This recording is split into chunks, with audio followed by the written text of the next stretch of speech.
Hello all, నేను శనివారం పూజ videos పెడుతుంటే ఆ వీడియోస్ కింద కమెంట్స్ లో చాలా మంది అడిగారు అనమాట దీపాలు ఏం చేస్తారు అని.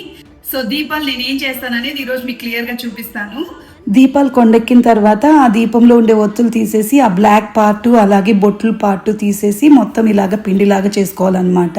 సో దాంట్లోకి ఏంటంటే పచ్చి కొబ్బరి తురుము కొద్దిగా యాడ్ చేసుకొని వాటర్ కలుపుకొని ఇలా ముద్దలా చేసుకున్న తర్వాత కుడుముల్లాగా ఒత్తుకోవాలి. తర్వాత ఆ కుడుముల్ని ఆవిరి పట్టుకుని ఉడికించుకోవాలన్నమాట. చూస్తున్నారు కదా, అలా ఉడికించుకున్న తర్వాత కుడుములు రెడీ అయిపోతాయి. సో ఫైనల్లీ వేడి వేడి కుడుములు అయితే రెడీ అయిపోయాయి. ఒకసారి టేస్ట్ చేసి చూద్దాం ఎలా వచ్చాయి అనేది. చాలా బాగుంది అసలు. సో శనివారం పూజ చేసుకున్న రోజు ఈవినింగ్ ఎలాగో అన్నం తినం కాబట్టి ఇలాగ ఏదైనా కుడుముల్లాగా చేసుకుని ప్రసాదం లాగా తీసుకునేయచ్చు అనమాట. దీపంలోంచి తీసేసాం కదా ఈ బ్లాక్ పార్ట్ అలాగే బొట్లు పార్ట్, ఇదేంటంటే కొద్దిగా వాటర్ లో కలిపేసుకుని ఇంకా నేను ఏదైనా చెట్లు ఉంటే ఆ చెట్లకు పోసేస్తాను మొదల్లో.